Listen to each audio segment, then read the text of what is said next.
नमस्कार दर्शकों, Madan Tiwari red alert news में आपका स्वागत है। आज फिर ग्राउंड जीरो की रिपोर्ट के साथ हम हाजिर हैं और ग्राउंड जीरो की रिपोर्ट में आज जो हम आपको बताने जा रहे हैं वो है नरसिंहपुर जिले के वर्तमान हालात, वर्तमान वस्तुस्थिति। हमारे दोनों संवाददाता हमारे साथ मौजूद हैं जिन्होंने ग्राउंड जीरो पर जाकर रिपोर्टिंग की, वीडियोग्राफी की और वहाँ की हालात समझे जाने और अब आपके सामने वो ये प्रस्तुति देंगे। तो हमारे साथ हैं विवेक पटेल जी जो आज बताएंगे कि प्रबंधन समिति की बैठक हुई थी, सम्मानित जनप्रतिनिधियों के साथ कलेक्टर और जिला प्रशासन का अमला बैठा हुआ था, जिन्होंने नरसिंहपुर जिले की सुरक्षा की दृष्टि को रखते हुए 4 दिन का लॉकडाउन किया। तो ये प्रमुख बातें उसमें क्या रही, प्रमुख बिंदु क्या रहे और सर्वसम्मति से ये निर्णय लिया गया तो किस प्रकार से लिया गया ये वो बताएंगे और इसके क्या लाभ और क्या हानि होंगी ये भी आपके सामने प्रस्तुत करेंगे। दूसरी ओर मुकेश पटेल हैं जो आपको नरसिंहपुर जिला मुख्यालय की सड़कों पर जो उमड़ी भीड़ है, दुकानों पर जो भीड़ है, चाहे मास्क की बात हो या सोशल डिस्टेंस की उड़ी धज्जियां हैं, उनके बारे में आपको विस्तृत जानकारी देंगे। तो चलिए पहले चलते हैं हम मुकेश पटेल के पास। मुकेश जी बताइए कि आज जो दिन भर की जो गतिविधियां रही हैं उन गतिविधियों में नरसिंहपुर शहर के जो हालात थे, लगातार भीड़ देखी गई, तो क्या कहेंगे, क्या स्थिति आपको नजर आई? जी सर, आपने सही कहा कि सोशल डिस्टेंस और मास्क की कैसे धज्जियां उड़ रही हैं। मार्केट के हालात, जब हम मार्केट पहुंचे तो हमने देखा कि क्योंकि लॉकडाउन के बारे में जैसे ही लोगों को मालूम पड़ा कि भाई लॉकडाउन होने वाला है, फिर हम खरीदी नहीं कर पाएंगे क्योंकि रक्षाबंधन हमारे भारत का काफ़ी बड़ा त्यौहार है, साल में एक ही बार आता है। तो लोगों को पड़ा है कि कैसे भी हम अपनी खरीदी कर लें, राखी खरीदना है, भाई के लिए रुमाल खरीदना है, कपड़े खरीदना है। काफ़ी सारे लोगों के मन में आते हैं कि लॉकडाउन लग जाएगा, दुकानें बंद हो जाएंगी तो हम क्या करेंगे। ऐसी स्थिति में लोग क्या है, जल्दबाजी में कोरोना को भूल गए हैं या कहे बिल्कुल भी भूल गए हैं कि ना सोशल डिस्टेंस का वो ध्यान रख रहे हैं, ना ही मास्क का जो है आप देखें कि उपयोग कर रहे हैं। हाँ, कहीं कहीं क्या होता है कि जैसे पुलिस का आना जाना लगा है या पुलिस वहाँ से निकल रही तो लोग कुछ क्षण के लिए बिल्कुल मास्क लगाएंगे और देखा कि पुलिस वाले या टीम वहाँ से निकल गई तो फिर उनका वही हालात है, दुकानों में भीड़ भाड़ हो जाती है, मास्क चेहरे पे होते नहीं हैं। तो मुझे क्या कहें, जागरूकता की कमी है या लोग जो है जो वास्तव में इतने बड़ा संक्रमण जो है इसको हम कह सकते हैं कि परिवार के परिवार तबाह होने की कगार पर खड़े हुए हैं। हम देख रहे हैं लगातार जिन परिवारों में ये कोविड-19 का पहरा पसर गया है उन परिवारों की माली हालत भी बिगड़ी है, कहीं ना कहीं पूरा का परिवार छिन्न भिन्न होते नजर आ रहा है। क्या कहेंगे, इन परिस्थितियों में क्या आज भी जागरूक होने की आवश्यकता नहीं है? जी हाँ, बिल्कुल आपने सही कहा कि इसकी वास्तविक स्थिति तो केवल वही व्यक्ति बता सकता है जो इससे संक्रमित हो चुका है, क्योंकि आम आदमी की बात करें जो कोरोना से अभी अछूता रह गया है वो इस चीज़ का ध्यान नहीं रख रहा कि हम मास्क लगाएं ना लगाएं, सैनिटाइजर का उपयोग करें ना करें। वो तो जब जिस व्यक्ति को हुआ है और जब वो 1 महीने के लिए या 15 दिन के लिए क्वारंटाइन हुआ है उसको ये बात समझ आती है कि नहीं, हमने बहुत बड़ी गलती की है, हमको वाकई में सोशल डिस्टेंस या जो शासन प्रशासन ने जो नियम बनाए हमें उनका पालन करना था। तो क्या लगता है, जागरूकता की कमी है या लोग खुद ही लापरवाह होते चले जा रहे हैं? आपने सही कहा, थोड़ा सा जागरूकता की कमी है लोगों में, क्योंकि आज जैसे जिला कलेक्टर से भी जब बात हुई थी टीम की तो उन्होंने कहा था कि हम इस चेन को तोड़ने का पूरा प्रयास कर रहे हैं। पर ये जब हमने ग्राउंड पे जाके देखा तो कलेक्टर ने तो बोल दिया कि भाई हम इसको चेन को कैसे भी करके हमें तोड़ना है, इसके लिए हम भले लॉकडाउन लगा दें। अब 4 दिन का आपने लॉकडाउन भी लगा दिया, पर जब तक जनता जागरूक नहीं होगी, जनता मानेगी नहीं तो ये चेन ऐसे नहीं टूटने वाली है। और जागरूकता जब तक फैलेगी नहीं, लोग खुद से जागरूक नहीं होंगे, सजग नहीं होंगे तो ये बीमारी रोकना बड़ा कठिन पड़ जाएगा।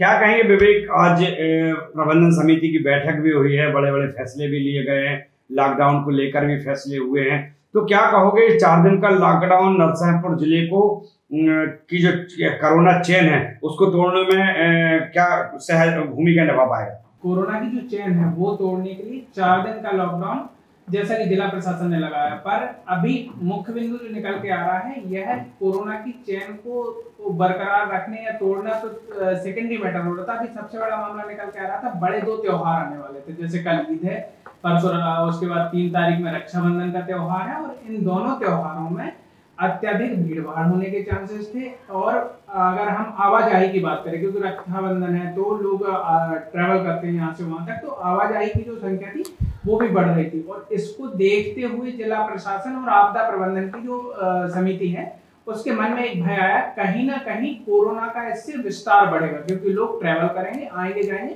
और दोनों ही त्योहार ऐसे नहीं है कि इनको सार्वजनिक रूप से मनाया जाए, जैसे गणेश उत्सव होता है या नवरात्रि होती है, ये सार्वजनिक त्योहार होते हैं, लेकिन रक्षाबंधन आप घर में मना सकते हैं। तो इसको देखते हुए जिला आपदा प्रबंधन की समिति ने बैठक में यह निर्णय लिया कि लॉकडाउन लगाना अनिवार्य है, तो उसके लिए इन्होंने लॉकडाउन को प्लान किया हुआ है।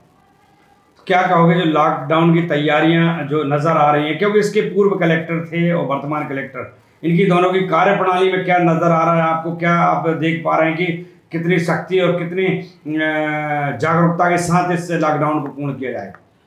दोनों कलेक्टर की अगर हम बात करें तो हर व्यक्ति का अपना कार्य करने की एक कार्यशैली होती है, सबका एक अंदाज अपना होता है। जैसे कलेक्टर दीपक सक्सेना की बात करें तो वो अधिकतर समय ग्राउंड, जैसे जो ग्राउंड जीरो पे हम रहते हैं वैसे ग्राउंड पर रहकर उन्होंने काम किया था, वो सक्रियता थी। और वहीं सोशल मीडिया की अगर मैं बात करूं तो सोशल मीडिया में और मीडिया में काफी सक्रियता थी, जिसके चलते आम जन तक पहुंच कलेक्टर सीधे पहुंच पा रहे थे। वहीं जैसे आज जो नए कलेक्टर हैं वेद प्रकाश जी, इन्होंने जो आज अपील की है कि भाई जिसको जरूरत है वो मुझे फोन करे, वो मुझे व्हाट्सएप करे, उसकी समस्या का समाधान किया जाएगा। तो कहीं ना कहीं अब कलेक्टर साहब भी प्रयास कर रहे हैं कि कैसे वो जनता तक पहुंचे, क्योंकि केवल आप जिला मुख्यालय की चैम्बर में बैठकर हर आदमी तक नहीं पहुंच सकते।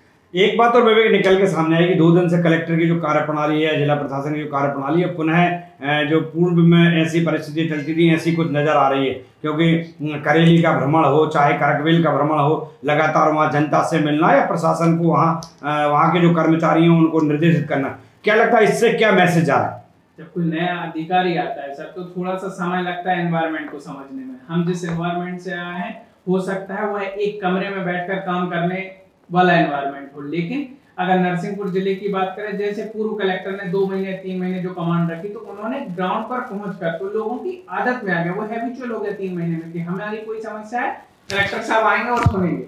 तो अब कलेक्टर साहब को ये चीज समझ आ गई तो वो उसका प्रयास कर रहे हैं। जैसे करेली का भ्रमण था, आज कलेक्टर खुद, कलेक्टर एसपी दोनों अधिकारी 1 घंटे करकवेल में रोड पे खड़े रहे, उन्होंने वहां के हालात का निरीक्षण किया, सारे लोगों को समझाइश दी। तो कहीं ना कहीं उसी पैटर्न पे अब काम थोड़ा सा आगे बढ़ रहा है, तो जो जनता की आदत में। तो क्या लगता है एक और जो 2 पर्व हैं, महापर्व भी जिन्हें हम कह सकते हैं, क्योंकि ईद भी बहुत बड़ा पर्व होता है, तो पहली बात तो रेडल परिवार की तरफ से सभी को ईद की ढेर सारी शुभकामनाएं और आने वाले रक्षाबंधन की भी ढेर सारी शुभकामनाएं। लेकिन हम बार बार अपील करेंगे, निवेदन करेंगे कि कोरोना को नजरअंदाज न करें, क्योंकि कोरोना आपके परिवार को विनाश की राह पर ले जाएगा, आपको आर्थिक दंड देगा, आपको आर्थिक नुकसानी देगा, और आर्थिक नुकसानी से सबसे बड़ी बात है कि आपका पूरा का पूरा परिवार परेशान होगा। एक व्यक्ति को यदि कोरोना होता है वो सारे परिवार को संक्रमित करेगा, सारे रिश्तेदारों को करेगा, आपसे मिलने वालों को करेगा। तो इसलिए आज के समय में जागरूकता रखते हुए स्वयं पर नियंत्रण करने की आवश्यकता है, इसलिए घर में रहना चाहिए। तो मैं दोनों ग्राउंड जीरो को के हमारे संवाददाताओं से मैं कहता हूं कि आप परिस्थितियों का जो लगातार आकलन कर रहे हैं, उन आकलन की जो समीक्षा है, जो सार है, वो भी आप जनता को एक एक करके बताएं। वहीं दूसरी ओर आपकी तरफ से भी आप जनता, आपके क्या भाव हैं जनता के लिए, ये भी आप अपनी ओर से जनता से अपील करें। जैसा कि कलेक्टर साहब 2 दिन से जब हम ऑब्जर्व कर रहे हैं, हमने एक बड़ी नई चीज देखी है नरसिंहपुर में। जिला कलेक्टर का कार्यालय हो, चैम्बर हो, या फिर पुलिस अधीक्षक का चैम्बर हो, दोनों के दरवाजे खुले हुए हैं। ये शायद पहली बार हुआ है कि दरवाजे खुले हुए हैं, जिससे कि ये मैसेज जनता तक जाए कि भाई आप आसानी से पहुंच सकते हैं। जो बाउंडेशंस होते हैं कि पहले आपको जो गेटमैन है उनसे, और वो सारी प्रक्रियाएं आज भी हैं, लेकिन दरवाजे खोल के एक मैसेज देना चाह रहे हैं कि दरवाजे सभी के लिए खुले हैं और आप आ सकते हैं और अपनी समस्याओं का निराकरण करा सकते हैं। वहीं जैसा आपने कहा, रक्षाबंधन और ईद ये दोनों बड़े त्योहार हैं, और इन त्योहारों की हमारे जो भी दर्शक हैं, सबसे पहले तो उन्हें सभी को बधाई। लेकिन एक चीज है कि रक्षाबंधन आवाजाही का त्योहार है, फिर भी अवॉइड करें, आप घर में रह करके जो त्योहार मनाएं, क्योंकि हम रक्षाबंधन अगले साल भी मना लेंगे, क्योंकि अभी जो समय है वो संकट का समय है। तो घरों में रहें, सुरक्षित रहें।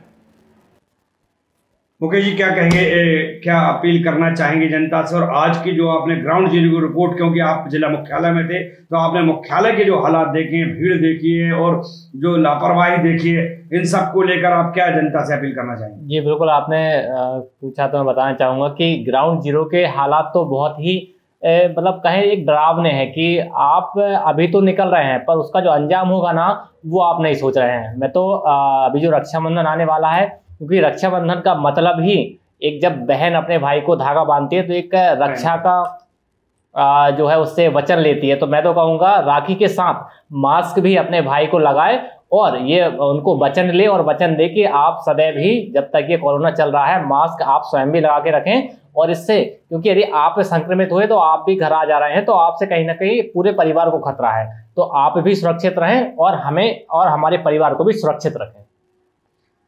चलिए, आज आप देख रहे थे ग्राउंड जीरो की रिपोर्टिंग। नरसिंहपुर जिले की दो जो बड़ी खबरें हैं वो हमने आपके सामने प्रस्तुत की। पहले वहीं जब आपदा प्रबंधन की बैठक में जो निर्णय लिया गया कि 2 दिन का लॉकडाउन शनिवार रविवार रहता ही है, अब सोमवार मंगलवार भी लॉकडाउन रहेगा, जिससे कि आप अपने आप को सुरक्षित कर सकें, अपने घर को सुरक्षित करें, अपने मोहल्ले को सुरक्षित कर सकें, अपने परिवार को सुरक्षित कर सकें और अपने देश को सुरक्षित करें। आज इसकी बेहद आवश्यकता है। आप होम स्टे रहिए, घर पर रहिए, अपने लोगों को घर पर रखिए। ये त्योहार आते जाते हैं, हर साल आएंगे, लेकिन आज चिंता की बात है कि कोरोना संक्रमण काल में यदि हम किसी भी प्रकार की कोई लापरवाही बरतते हैं तो ये हमारे लिए, हमारे परिवार के लिए, हमारे देश के लिए और हमारी अर्थव्यवस्था के लिए, सबके लिए बेहद नुकसानदायी होगी। आपसे विनम्र निवेदन करता है रेड अलर्ट परिवार, आपसे अपील करता है कि आप अपने घर में रहें, प्रशासन के नियमों का, सरकार की गाइडलाइनों का पूरा पालन करें।